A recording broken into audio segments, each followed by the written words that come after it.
You're listening to an IOE podcast from the UCL Institute of Education. Powered by UCL Minds.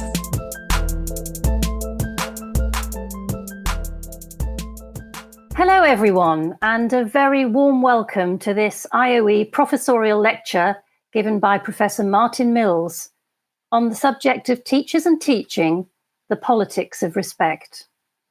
My name is Professor Sue Rogers, Interim Director of the UCL Institute of Education, and I'm delighted to be chairing this evening.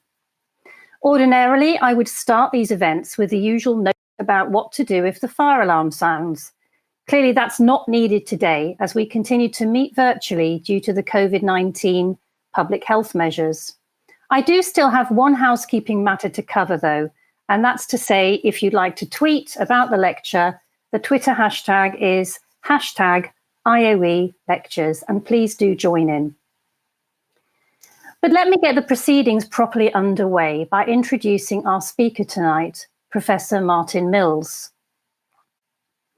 Martin joined the IOE in 2017 as Professor of Education and our inaugural Director of our Centre for Teachers and Teaching Research, or CTTR as it is known. We identified this area as a significant gap in education research internationally and wanted to be at the heart of reinvigorating scholarship on teachers and their work, in partnership, importantly, with the teaching profession. Reflecting and reaffirming that impetus, we were lucky enough to be able to tempt Martin all the way over from Australia to establish CTTR for us. Martin himself served as a teacher, a high school teacher of English history, before taking up a highly esteemed career in academia. His research has spanned pedagogy, school reform, alternative education and gender, as well as teachers' work and teacher education, in each case underpinned by a strong commitment to social justice. His most recent books include Reimagining Schooling for Education and Re-engaging Young People in Education, Learning from Alternative Schools. Our focus this evening is the subject of respect for teachers. And it seems even more timely to think about this now, as all of us are aware of the ways in which public policies in response to COVID-19 have raised additional challenging issues in this regard. Martin's lecture focuses our attention on some fundamental questions that education systems will need to address if they are to truly reinvigorate teacher morale and retention. And with that, I invite Martin to present his lecture. Martin, over to you. Thanks ever so much, Sue. So this is the third time I've been going to give this lecture. The first time it was in February and we had industrial action. The second time was in March, just prior to us going into lockdown. So this is our third attempt to give the lecture. I do want to thank Kate and Matt for the work they've been doing in helping me get prepared for this lecture, and Ching and Sue for chairing and for responding to the lecture. There was an opportunity to either use slides and have my disembodied voice behind them, or to see me and no slides. I've gone for no slides and me. However, I do have a couple of slides during the course of the lecture that I would like to use. And one at the beginning, just to give you an indication of where the lecture's going, a bit of a roadmap. So you can follow that as we proceed through the lecture. So I'll just show you that slide. Before I introduce the lecture, I want to make a statement, really.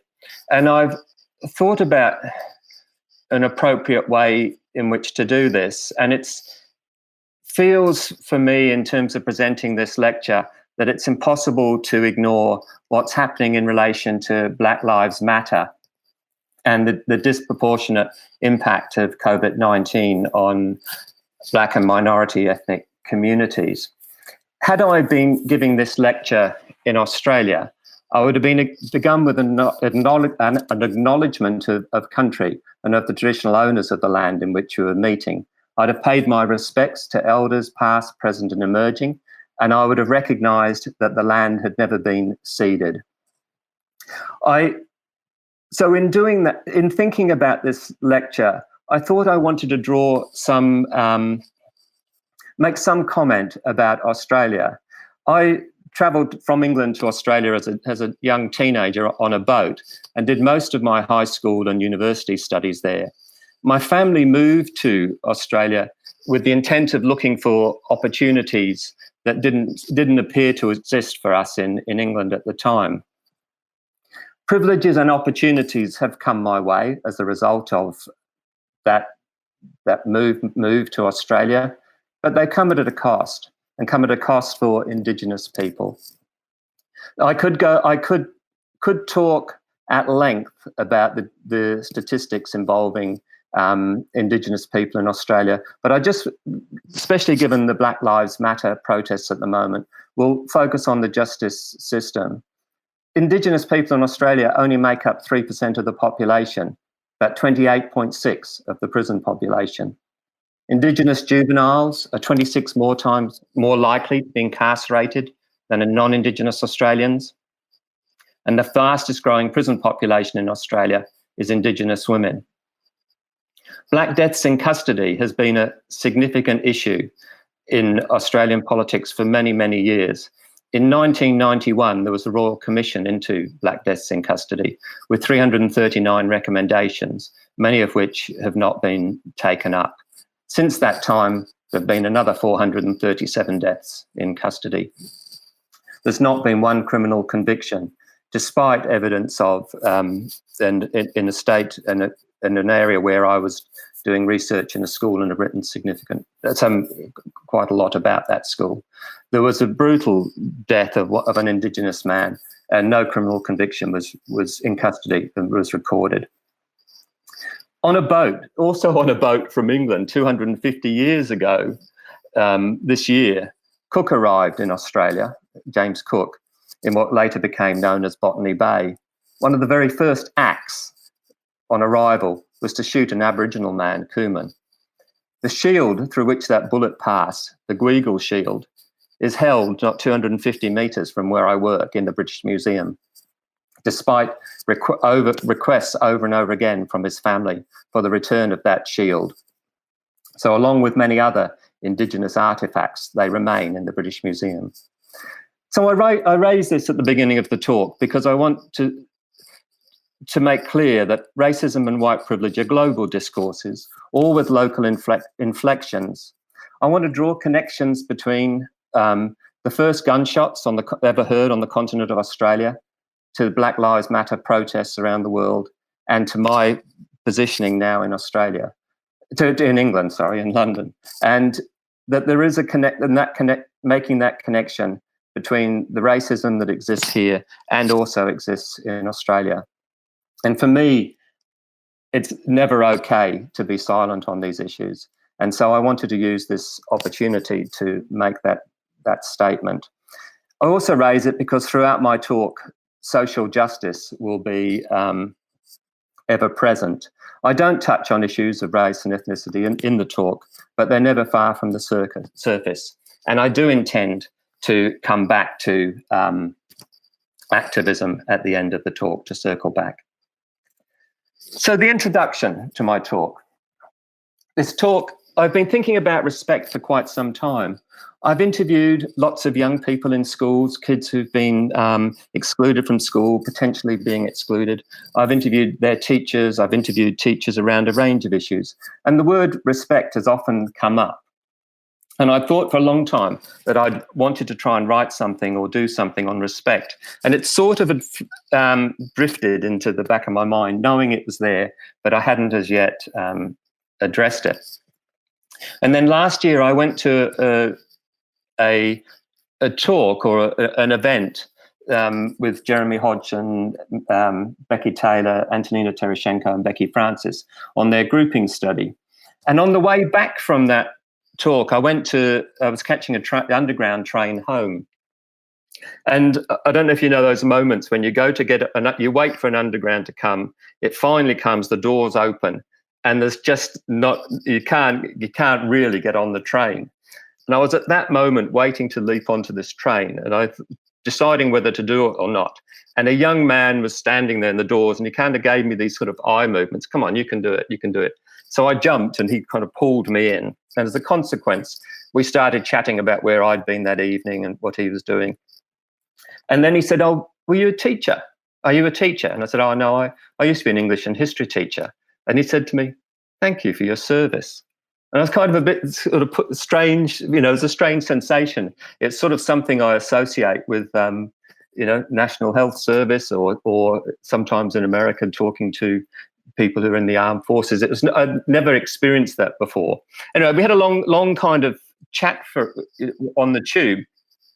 And as he's getting out, he sort of looked at me and goes, teacher. And then he put his hand up, and I don't know if you can see it, but he put his hand up and he kind of gave me this sort of fist pump and went, "Respect."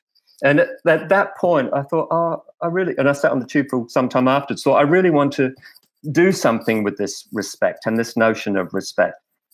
And so I went to, I started thinking about it, and it's become the basis of this lecture.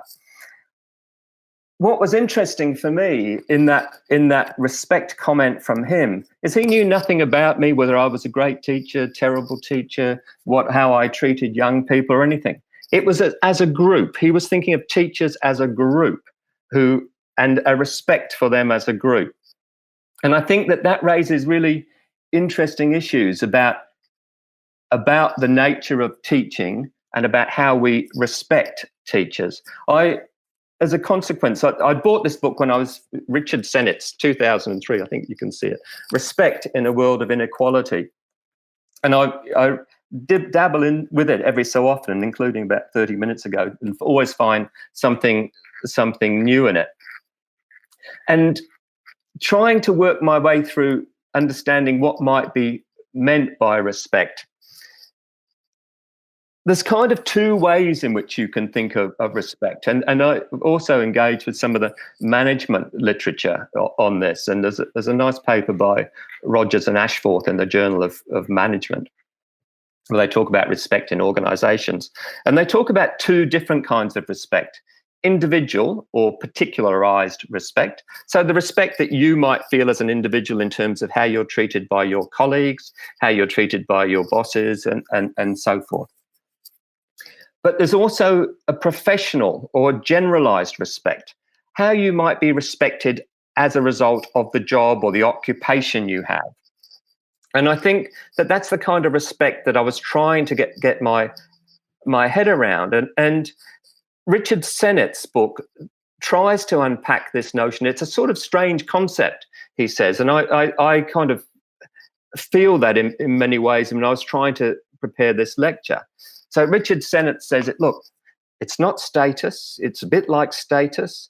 It's like prestige, but it's not prestige. It could be honor or dignity. They're words that approximate respect, but they don't quite capture it. And indeed, to some extent, disrespect or a lack of respect is far more obvious. And he says in the book, and I've got a few quotes, and I'll read them out. So he says, look, lack of respect, though less aggressive than an outright insult, can take an equally wounding form. No insult is offered another person, but neither is recognition extended. He or she is not seen as a full human being whose presence matters. And I think to some extent that applies to the teaching workforce in the ways in which decisions are made about them, for them, without including them, as if their presence doesn't matter in the decision-making process. And to me, that's a part of the disrespect that's shown to the teaching profession. Now, why should we be concerned about respect in the teaching profession? I think there's multiple reasons, but three clear ones are, and I've used this analogy before, and this might be the very last time I use it. But the teacher's well-being and how teachers feel they are treated has an impact upon young people. The analogy I've used in the past is that when we used to do air travel, but when you're on a plane and they're going through the safety precautions with you and the safety, stuff you have to do, and they say, if we need oxygen and the oxygen drops, put it on yourself first. And the kind of implication is you can't help anybody else until you're taken care of. And I think if we want to ensure that young people get the best education possible, we have to take care of teachers. We have to make sure that they've got the oxygen to be able to work within their profession in productive ways. I think, secondly, social justice is integral to how teachers come to see themselves and to how they are within the workplace. And that's absolutely tied to respect. There's very real impacts of being a disrespected profession, I think, and material consequences. And Sue mentioned it in the introduction about teacher retention. And I think that part of the disrespect teachers feel in the workplace, not necessarily from any individual, not necessarily from within the administrative parts of the school, but from an overall way in which they are seen within policy and treated within policy, can have real impacts. A week in 2018, I just thought I'd gather a week in 2018, look to see what the headlines said about teachers. And nearly everything came, this is when I'd first arrived at the Institute, to see what was being said in the British media about teachers and the workforce. And everything was about teacher retention. These are headings from newspapers, all in 1 week. Vast majority of teachers considered quitting in past year poll, that was in The Guardian. Recruitment crisis means teaching without teachers will become a necessity. That was in TES. Angela Rayner, former Shadow Education Secretary, warns of crisis in teaching profession. That was in TES as well. Teachers' talent and commitment wasted on industrial scale with job undoable. And then another article about the increase in call for teachers seeking emotional support. A health and well-being charity for education staff has reported a 35% increase in calls from teachers to an emotional support helpline over the past 12 months. So newspapers picking up on this teacher retention issue. That was in 2018, and it's continued into 2019. 4 out of 10 teachers plan to quit, survey suggests, BBC. Worst school staffing crisis in decades as new teachers quit in record numbers. That was August 2019 in the Mirror. Then again in the Mirror, teachers set for the biggest pay rise since 2005 to stop staff quitting profession. I don't know what happened to that pay rise, but that was in January of this year. Then the NFER put out a report pre-COVID, before the lockdown, on NFER Teacher Labour Market in England, Annual Report 2020. In this report, secondary teacher training, and I would love us to retire that word training.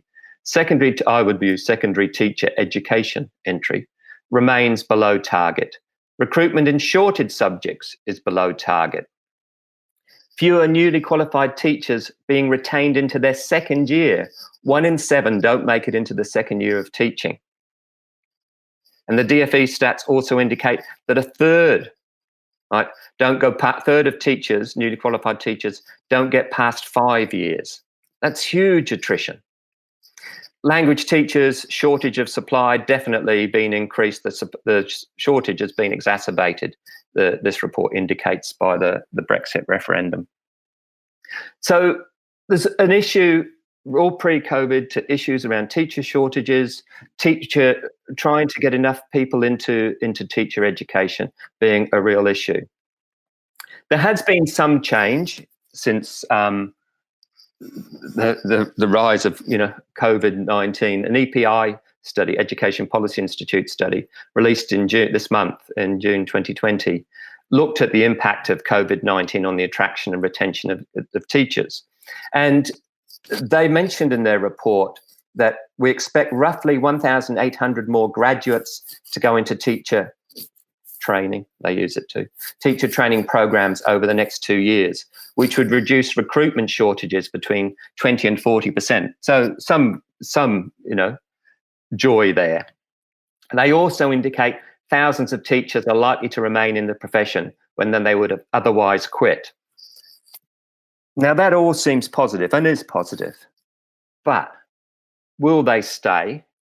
What does it mean about teachers who are saying, well, there's nothing else out there for me, I'll become a teacher because it's a secure job and there'll always be jobs for teachers? Now, some of those people obviously will make fantastic teachers, but for some people it is just a placeholder while they wait to move to their next position. So will they stay? Is that sufficient? I think we can't suggest that just because of COVID-19 we can celebrate increases in the retention and attraction of teachers. We have to do something else. With my colleagues in the CTTR, the Centre for Teachers and Teaching Research, we started a project last year talking to senior leadership teams in London in schools that were designated as kind of high poverty areas to try and find out what they were doing about trying to retain teachers and trying to attract teachers into their schools. Some of the comments that were being made to us about the current environment, of which, again, many of them saw was not of their making, was really concerning. So one teacher, Ellen, pseudonyms obviously, of head teacher of Cliffside School, primary school, said, I think it's a toxic context we work in at the moment. If I was at a different age and point in my life, I would leave too. The amount of bureaucracy is ridiculous and you can't not do it. I can't ask people not to do it. Now, I'm not, I don't do conversation analysis, but I've worked closely with people who've had.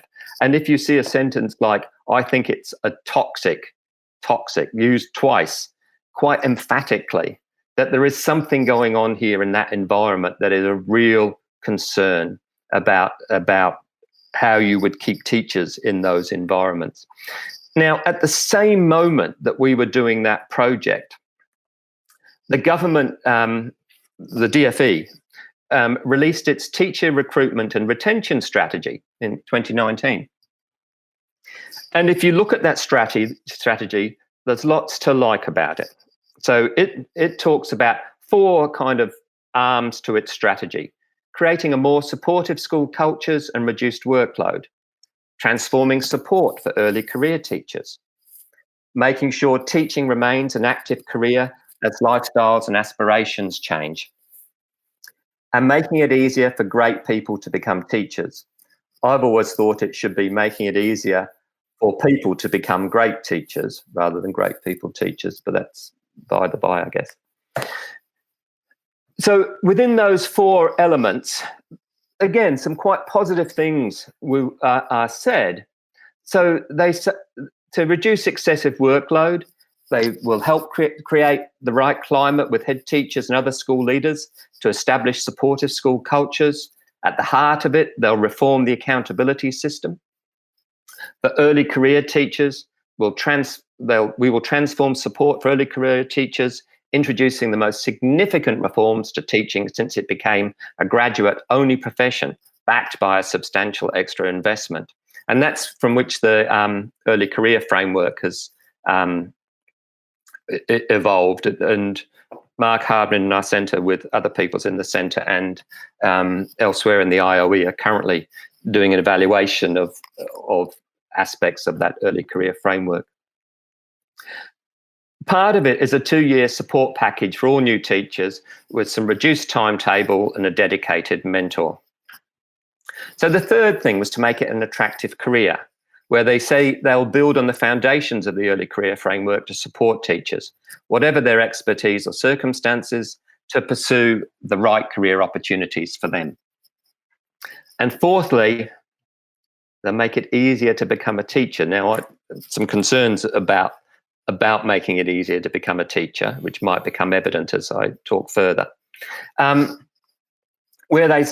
they say they will radically simplify the process to become a teacher, introducing new digital systems to make it easier and more user-friendly to apply to be a teacher. So all quite positive in many ways.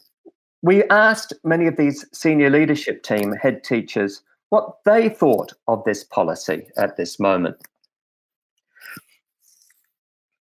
They tended to be very skeptical, I had to say. So we take the first strand, more supportive school cultures and reduced workload. Many felt that it was unlikely that the DfE would reduce accountability pressures. They also thought, for many of them, that teacher retention would become a new Ofsted inspection criteria, where they would be judged on the ways in which they'd managed to retain teachers. One head teacher from Woodside Secondary, Brian, again, all pseudonyms, makes the point, I don't think that Ofsted or the current performance tables will do anything to reduce accountability and the culture, therefore, around that, because staff will always feel they have to, if you're head of maths, head of English, your results are published. You see them on the league table. You know they're there. And that's more accountability than there was before, right? So not much expectation around more supportive school cultures and reduced workload. What about transforming support for early career teachers? Well, for many of those head teachers, they say that the workload reduction is always on the agenda for them. They're always trying to find funding and finding ways to support early career teachers. But one deputy head, Nathan at Edgewater Primary, made the point that the teacher recruitment and retention strategy is a PR exercise. I think there needs to be specific support for schools in where there are areas of high deprivation because of the challenges that those schools bring. Then he makes the point, putting a plaster on a gashing wound. I think it needs more than that. Again, you can sense the emotion and the frustration and the cynicism in many of these head teachers' language. So what about making sure teaching remains an attractive career as lifestyles and aspirations change? We had lots of talk, it was in London, about people moving out of London for families, and sometimes that caused problems and it caused high turnover. But they talked about that with current funding levels, it was very hard to create opportunities for teachers to be promoted or to retain them for special tasks. One head, Nancy, says, look, it's difficult because, with budgets, you can't, whereas before you might have been able to say, we'll give you a post of responsibility. So it gives somebody a chance to, with some extra income, extra salary attached to it, to give them a post of responsibility to develop their CV and to enable them to stay at the school to develop both themselves and various programs within the school.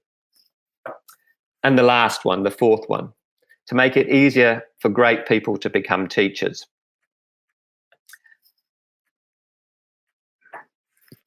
For many of these head teachers and deputy heads, they found the language here quite insulting and patronising. One, Ellen, head at the Cliffside Primary, was particularly indignant, and she made the comment to us, in a normal 9-to-5 job, you wouldn't be expected to do that.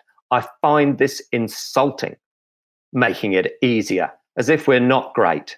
My biggest bugbear was that god-awful teach first. Why not teach last or teach always? Why are we a second-rate profession? Now, whatever you think of teach first, it's a bit in the name, teach first.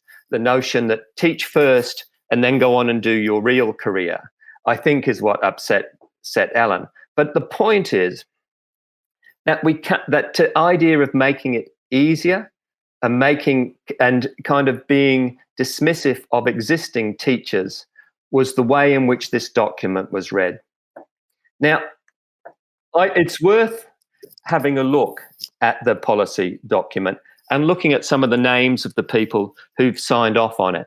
And some of those names are people who I have the highest admiration for in their support for teachers, the work they do with teachers, one of whom was recently on one of the IOE debates.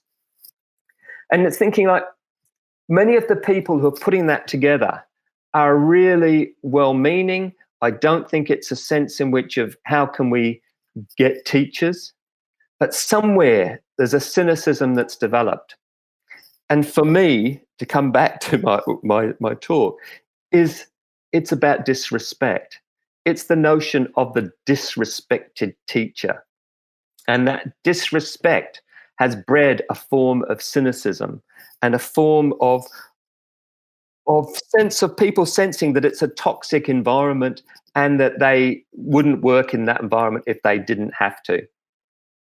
So now I want to, for those of you who remember the outline, is to say something about the disrespected teacher and the teaching profession.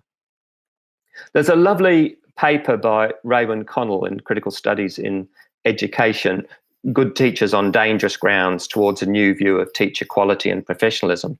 And in that paper, she outlines different ways in which the good teacher has been constructed over time, from an obedient servant who just does what the government tells them to do, a technical professional, somebody who is very technical at implementing what's expected, the scholar teacher, and I guess that's, the scholar teacher might be somebody that I would advocate, somebody who engages with deep thoughts about education, philosophy, sociology, psychology, etc.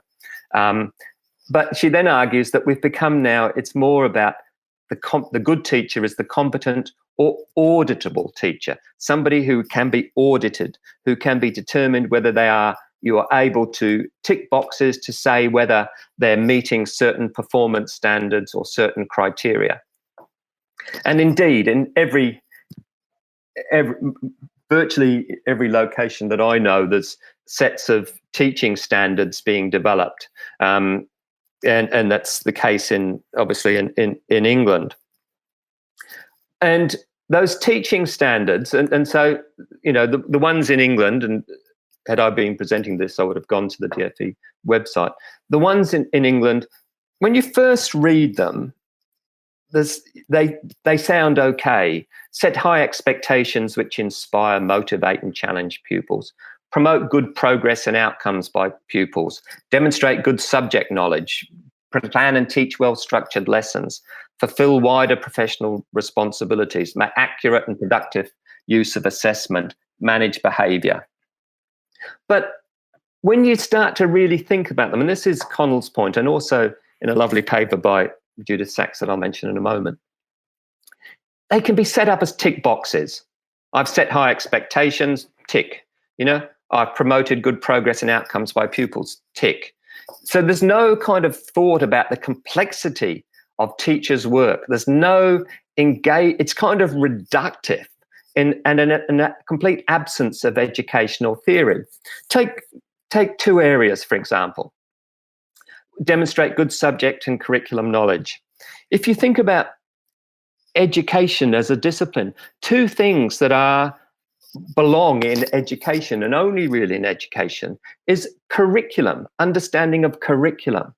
And yet, when you look at what the kind of finer points are of demonstrating good subject and curriculum knowledge, there's no understanding of curriculum theory. There's talks about literacy, teaching early reading and using synthetic phonics, teaching early mathematics.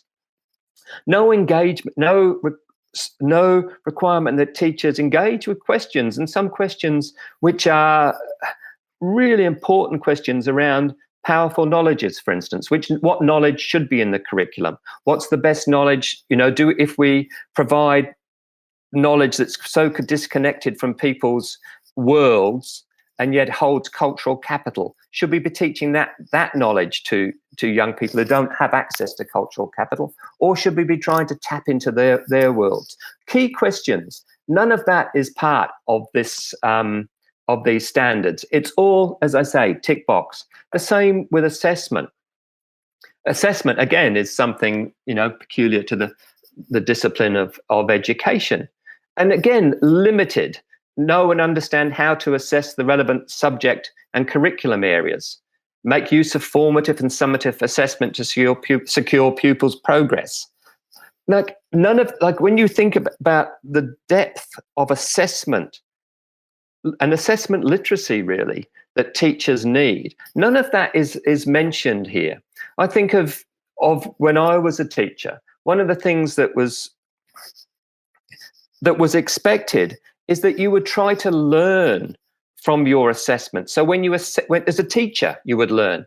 So, if one student kind of doesn't understand a concept, well, maybe they've got a problem and you need to think about how you can work with that student. But if the whole class doesn't get the concept, well, you've got a problem and you've got to go think back about your pedagogy and so it's about an assessment for learning for the students, but an assessment for learning for the teachers. None of that complexity around assessment is here, all tick boxes. Again, I think that's hugely problematic. Now, Judith Sachs, in an excellent article in an excellent journal, Teachers and Teaching Theory and Practice, has an article called Teacher Professionalism. Why are we still talking about it?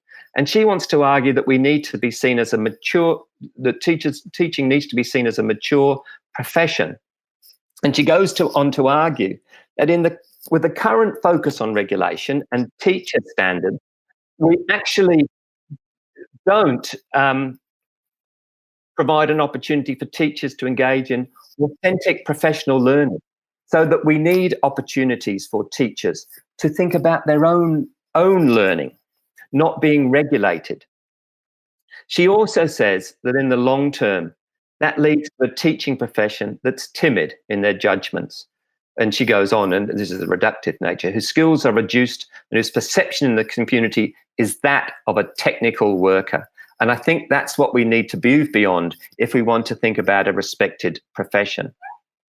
And teacher professionalism, as she argues, is a contested site. What constitutes teacher professionalism? I remember one of the very first papers I ever wrote used Gerald Grace, who was at the IOE, notion of professionalism being a double-edged sword, in that it can be both used to control and an opportunity for people to be to exercise more discretion in their workplace. I think that what he said in 1980s or early 90s is as true today as it was then.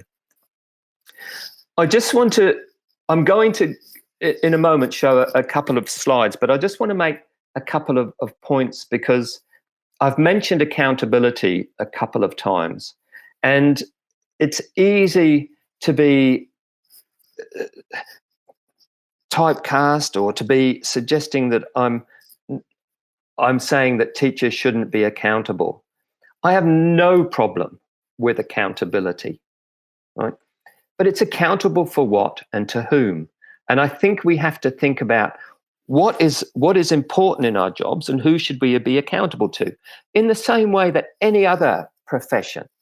If somebody dies in an operating theatre, then the surgeons have to be held to account.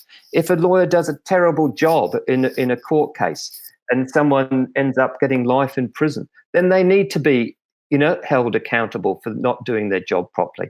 But it's for what and to whom. And some of these accountabilities are hugely problematic, as I've said. The work of Pasi Sahlberg is lovely. And Pasi Sahlberg writes a lot, is from Finland, and writes a lot about the Finnish education system, was in the World Bank for a while and is now at the University of New South Wales. But he made this point about intelligent accountabilities and says, teachers belong to a community of high professionals, just as medical doctors and engineers, where trust in and among professionals is the prime code of work. Accountability policies should not jeopardize that trust and social capitals in schools, but should strengthen it. So accountability policies have to be about making sure that we can feel respected in the profession, that we can feel that, or that teachers can feel that they're trusted, and that they're trusted to do their job without constant interference. I did note, I think it was a couple of days ago, that Gavin Williamson was making some comment about how teachers needed to get students facing the front, and that's the best way they learn. Like, again, this to me is so disrespectful of teachers. What's Gavin's background in education, and what makes him think that that's the best way of learning? But I think the disrespect is we in the field of education can be complicit in it. In a second, I'm about to show you 2 slides. You get a brief break from seeing me.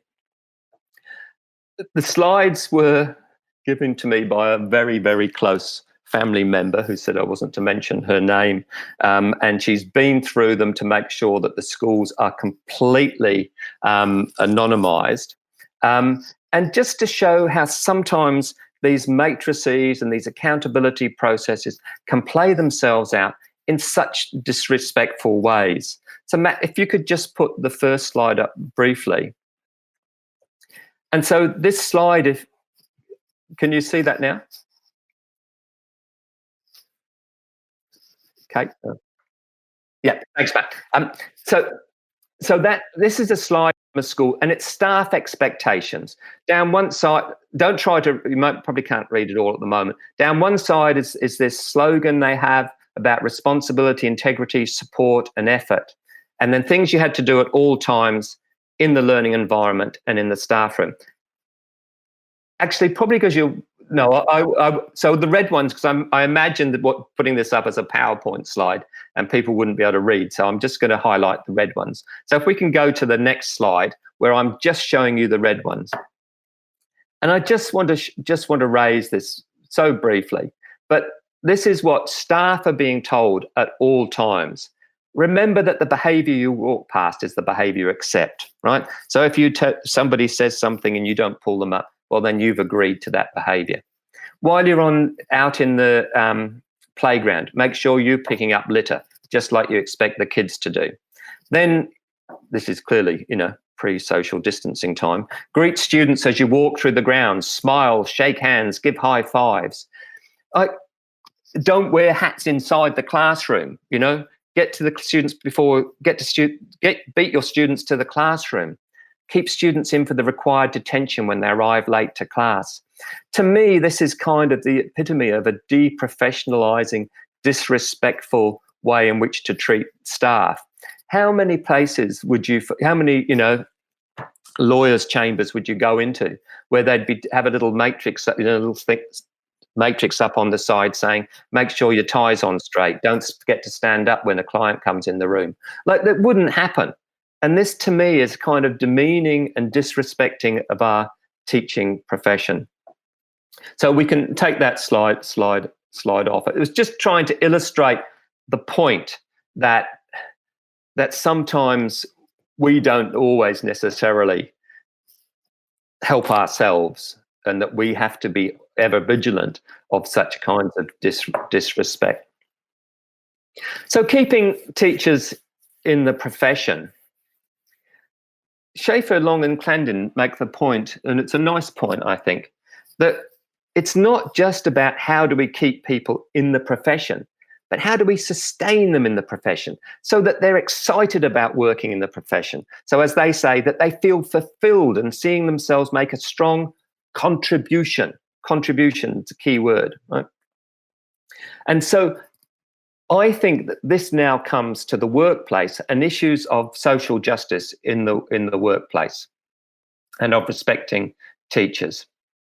So, I can see the time now. All of a sudden, this is my fear of putting too much in and suddenly running out of time. Social justice plays itself out in many ways in schools, around economics, around cultural injustice, political injustice, the ways in which people don't have access to voice in a school and decision making. But Paul Gomberg, in a lovely book, How to Make Opportunity Equal, Race and Contributive Justice, raises this notion, what he calls contributive justice, as something which clearly applies to the workplace. So when he's talking about contributive justice, it relates to what people are allowed to contribute, expected to contribute, or required to do or contribute. Now, you think about this in the workplace. As a teacher, what can I contribute to the curriculum? If the curriculum is or we've got, setups that are almost like teacher-proof curricula, you are kind of not enabling teachers to contribute what they know and understand, especially early career teachers who've just come through, many of whom have just come through university and have understandings about curriculum. How do you get them to contribute? What are they allowed to contribute? Also, who gets to do, who always gets which particular classes? How do those shared out? For instance, who always gets and I hate saying this, but it's, having interviewed teachers and some male teachers who in the past who've left the profession because they always get given the naughty kids and they always get given the sport, and they hate sport, and they say so many of the female teachers at the school could do much better than I could. Why do they give me all the naughty kids? Because of a particular construction of masculinity. And so there are those issues of social justice entwined within this notion of contributive justice. They also, and Andrew Sayer, who's used Paul Gomberg's work a lot, makes this point: what we do in life has at least as much influence on who we become and the quality of our lives as does what we get. And if you think about it, so what we actually do, the daily kind of grind, our work, the amount of satisfaction we get from that impacts on the quality of our lives. Again, when I've interviewed teachers about how do you make your job better, nobody, and I'm sure nobody would mind extra pay, but that's very low down on the list. It's normally time to engage and to think and to reflect and to prepare and to do what teachers would like to do. And I think we have to think about, what does meaningful work for teachers mean?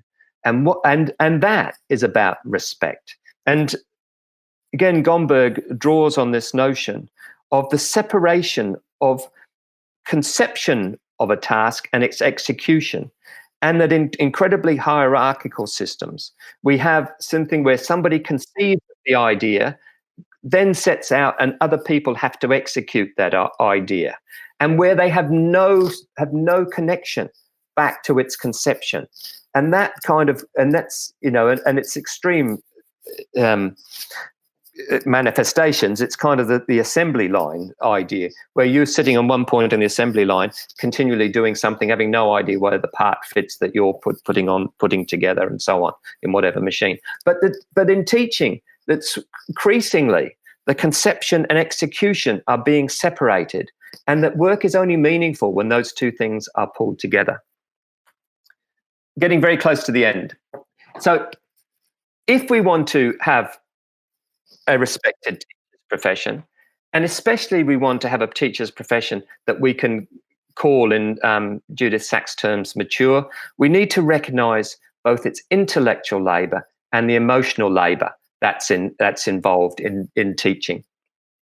And I think that too often is the intellectual labour involved in teaching is ignored. Okay, great. Sorry, somebody just said something in my ear, telling me I had 5 minutes left. That's what I was saying. Great too. So one of the things that you see when you and I've forgotten who said it now, and I think it might have been Nick Gibbs, and I apologise to Nick Gibb if I've got it wrong. that he would rather to have kids taught by a graduate from Oxford with no teacher qualifications than someone who'd got a teacher education qualifications from a rubbish university. And to me, again, that kind of misses the point about the intellectual work that goes into teaching. And Nina Bassica and Andy Hargraves make a lovely point where they say, teachers help to create the generations of the future. Their work as such cannot and must not be reduced to skill and technique alone. Teaching that is worthy of the name is visionary work, imbued moral purpose that ultimately develops the citizens of tomorrow. Teaching is therefore profoundly intellectual in its underpinning purposes, as well as in its complexity. I think the emotional labour that goes into teaching, and again, I could go on at length about teachers, and I've had teachers crying in interviews with me about the kind of emotional nature of their work. And that often gets ignored, often gets, toughen up, but it's both and Isenbarger and Zimbalist talk about this difference between emotional labor and emotional work. So the emotional work is when you're helping people deal with their emotions and issues around that. Emotional labor is when you have to actually hide your emotions because of how you might feel at a particular point. And that part of the job is really significant. So I'm now into actually I had a slide. So there was a poll being done about COVID-19 and one of the reasons for that, and whether teachers are more or less respected or the same as a result of COVID-19. I'm not quite sure of the results of that poll, but when I was thinking about it, to me, it seemed, again, many of the headlines I was seeing about, there's a new respect for teachers' work, was kind of almost disrespect in a way, because it didn't take into account the kind of knowledges that teachers bring into constructing curriculum. It didn't take into account the ways in which teachers manage multiple identities within a classroom. And so it kind of simplified teachers' work, which ironically, in some ways, was disrespectful rather than respectful. That's the only point I'd make about that, and maybe other people might disagree with me. Okay, so so there's some results. Am I saying this, Kate? Yeah. So the Twitter poll is, the question was, in your opinion, how have school closures affected the level of respect for the complexity of teachers' work? 61 said more respect. 17 less respect. 22 no change. And so that's interesting. And I guess I would be interested in debating the 67%. But if there is greater respect for teachers, I couldn't be happier. So how do we move towards respected teachers? And so these are my concluding points now. I think meaningful work has to be seen as a social justice issue. We have to think, how do we bring teachers into the conversation around their work so that they are contributing to both the conception of the things they're expected to do in the class as well as the execution. It has to be about recognizing the nature of teachers' labor, intellectual and emotional, which gets away from those tick boxes kind of teacher standards, which don't in any way capture the intellectual and emotional labor of teachers. We think we have to acknowledge that schools are workplaces. They're not just places of learning for young people. They're also workplaces, and that workplace justice has to be at play in those workplaces. I think we have to build trust across the teaching profession with intelligent accountabilities, a respectful conversation around who teachers are accountable to and for what they're accountable. I think we have to create opportunities for teachers to contribute to all key decisions affecting them and their students. So in my work, and Sue mentioned it briefly about alternative schools, and I have looked to, it was part of work looking for young people who've been excluded from school, looking at what worked to keep them in education. And what started to find is, and so the purpose of that was to look for kind of things that made us think differently about how schools and classrooms were organized for these young people. But we started to find that teachers were actually really enjoying many of these workplaces more than mainstream schools. A paper I did with my partner, Glenda McGregor, in the British Journal of Sociology of Education on teaching in the margins, rekindling a passion for teaching, came out of that work. And there was one, and I'm just going to quote one teacher in my second last kind of point, who had been in this school, and this is what I would like to see in teachers and in early career teachers like this young woman, Hannah. She says, I was so exhausted that first year of teaching, and my brain was fried from the intellectual labour. And I had lots of frustrations, but driving home, I'd always feel the smile muscles had been active all day. So I'd go, yep, this is really it. There are those elements of frustration and exhaustion and self-doubt and all that kind of stuff. But I still felt that I was in a place that I really wanted to be in. And I think that teacher was an environment, and it was an alternative school, but it was an environment where the teachers and students both felt respected. And it was hard work, really hard work. But it actually paid off, and she was where she wanted to be. 2 minutes over and two very short quotes. So back to where we started and the kind of notion of not being silent. And Richard Sennett makes point in his book, you cannot become truly aware of where you stand in the world without fighting the meanings others have imposed on you. I think we have to fight the meanings that have been imposed on teaching, and we have to fight for a mature profession. And I say this last point to everyone involved in education, and I draw on Graham Smith, a renowned Maori academic in New Zealand, who was talking about a particular Maori theory of education. But he says, don't just write and talk about it. Show me the blisters on your hands. We have to work hard to make a difference. Thank you. Thank you very much, Martin. At this point, we would surely be applauding you, and I'm sorry we can't do that in any kind of way that you'll be able to hear, but many, many thanks for a really thought-provoking lecture, which is going to create many more questions and certainly reflection from all of us who've been on this call.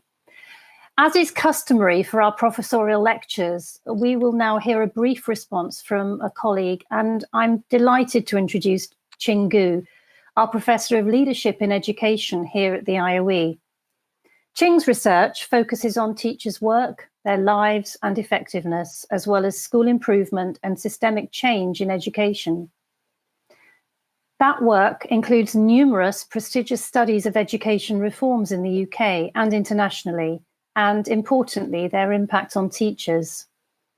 Ching's work on teacher resilience is particularly impactful. Ching, I'm really looking forward to hearing your perspective on what Martin has said. Please, can I now invite you to make your response? Thank you, Sue. It's an absolute pleasure and honor to have the opportunity to respond to and reflect on Martin's great lecture. I was deeply touched by his personal story on the tube at the outset of his talk.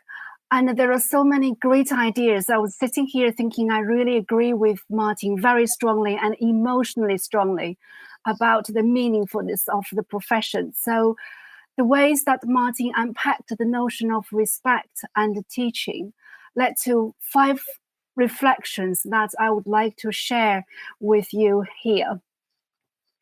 So the first reflection, what made me think is some deep questions around what keeps many teachers going in the profession.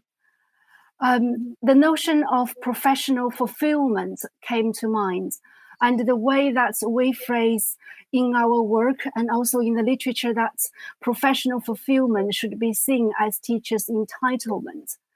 And that relates very closely to what Martin talked about tonight. Teachers' labor is both emotional and also intellectual. So professional fulfillment, different from what's often being used in the literature about teachers' job satisfaction, we feel that it kind of really goes into the heart of the whole range of deep issues Martin has touched on in his lecture. One is the intellectual and emotional reward that many teachers derive from their students' success. I'm sure that many of us can think of many stories we've heard directly and indirectly from teachers themselves. And secondly, the ways in which teachers' capacities and capabilities have been developed that enable them to bring about such success and reward. And that is very important in terms of making teachers feel that teaching is not just a job, but is a profession that makes them feel deeply fulfilled. And the third dimension, which I've learned from Martin's lecture, is relating to teachers' professional fulfillment, is the students' appreciation. Many times he talked about we are less likely to see students who are resilient and committed to their own learning if their teachers are not. So the students' appreciation of teachers' hard work in their effort, which we found, and as Martin talked about many times in his lecture, connects very deeply with the hearts and soul of many of the very people that teachers care about and care for in their work, and adds a kind of indispensable emotional dimension to their feelings of being fulfilled as a professional in teaching. The second reflection I've had is about retention. I like to quote my dear colleague and friend, John Donford's, it's got a subtitle in his leadership book called Retention First, Recruitment Second. We do recruit, there has been a lot of emphasis from the government trying to attract the right people, the great people into the profession. But actually, thinking of the statistics Martin has shared about teacher attrition within the first 3 years, we're highly likely as a profession losing about up to a third of the teachers. And the statistics showing in many countries, in Australia, England, and Australia, we could lose up to 50% of the teachers. So the concepts of retention first, recruitment second goes a long way. It kind of invites us to think there has been a lot of work talking about teachers' workload. And as Martin's final quote, a very touching quote, showed, and as we have spoken with, in many schools, teachers are not worried about hard-working life. What is really fundamentally important, workload cannot be and should not be simply interpreted in terms of the number of hours teachers work. Of course, that does matter. I don't want to emphasize that we expect our teachers to work 8 days a week, but when we speak to teachers about what really mattered to them in terms of the workload, and 3 things came up, and that's not the 3 M's was actually one of the DFE's workload recommendations. The first one is meaningfulness.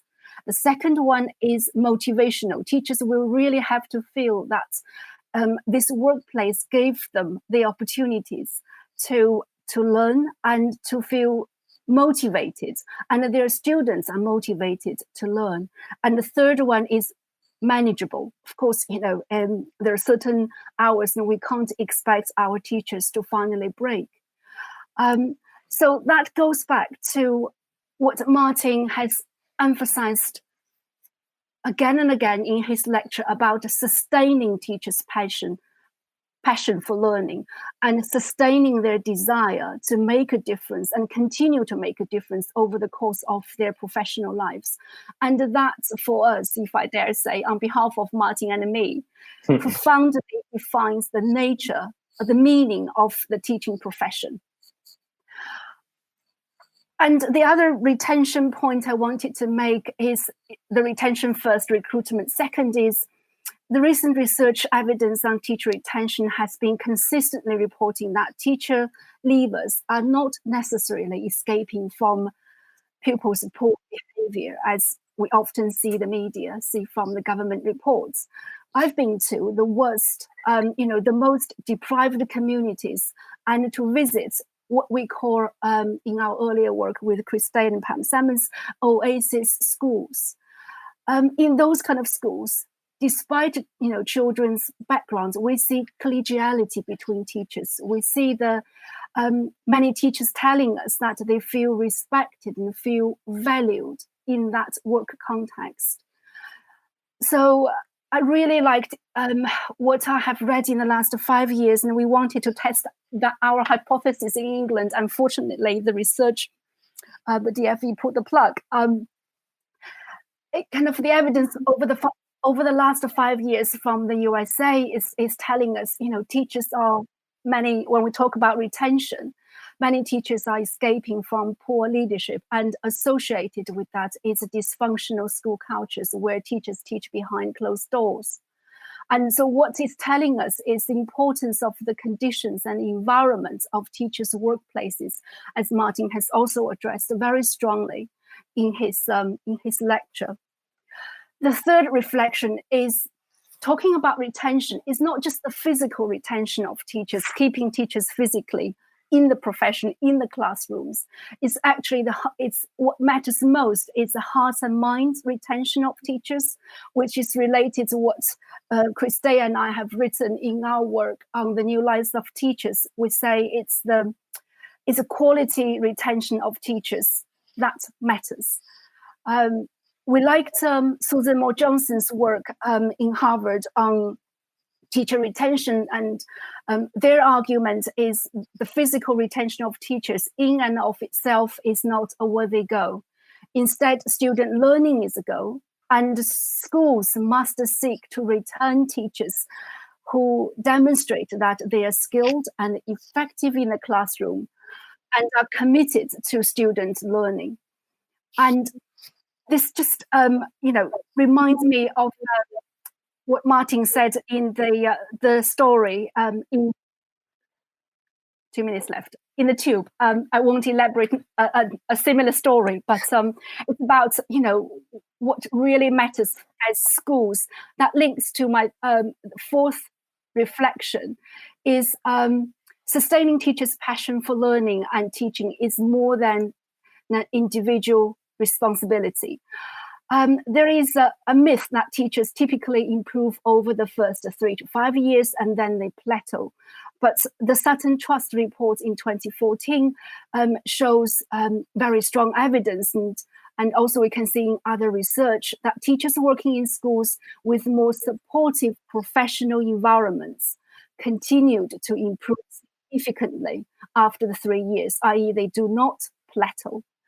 And this leads us to Martin and I, we are working on an ESRC GCRF project called Schools as Enabling Places. And that's profoundly what we believe, that the schools that are well-led, filled with committed and highly passionate teachers, they are the places where teachers' professionalism, capability, and well-being are nurtured, looked after.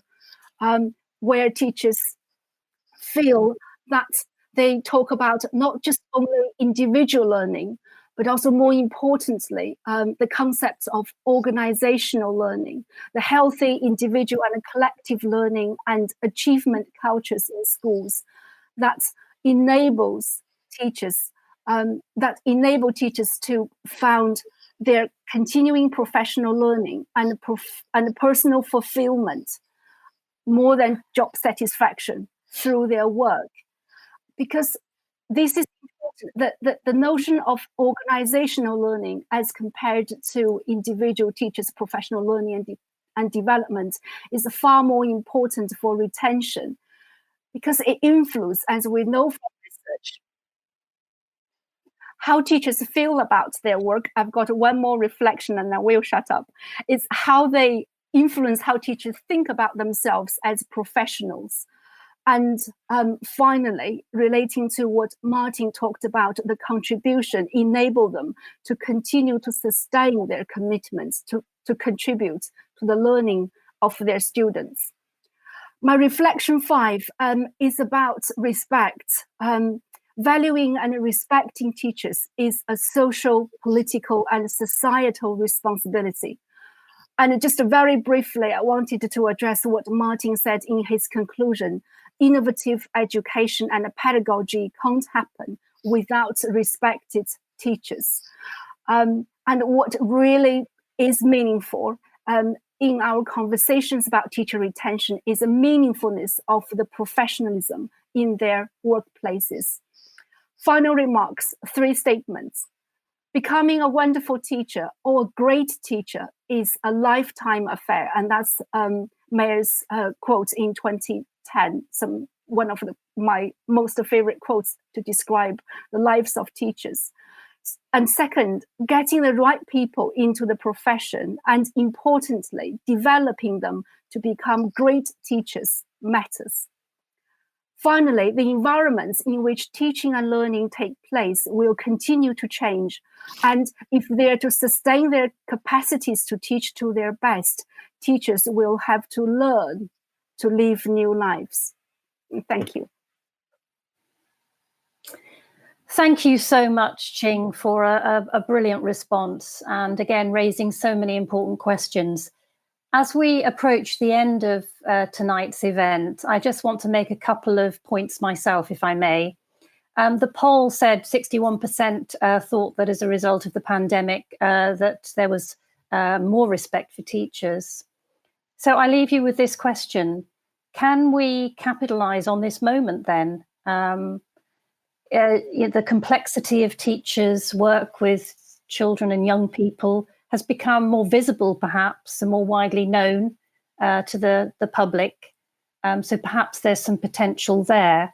But probably the most powerful point for me was highlighted by Martin, and that is the lack of involvement of teachers in decision-making.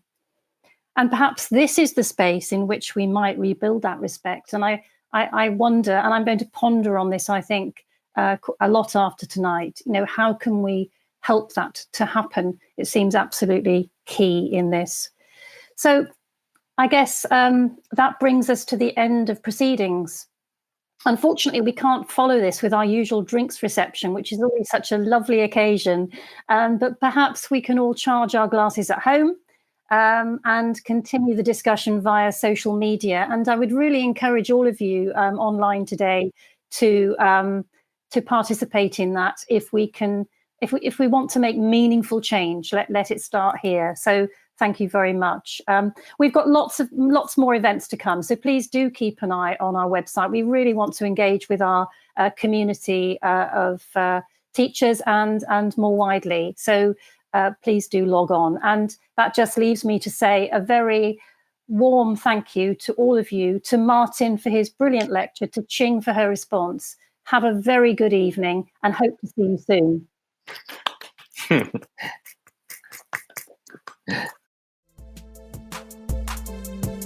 Thanks so much for downloading and listening to this IOE podcast from the UCL Institute of Education, University College London.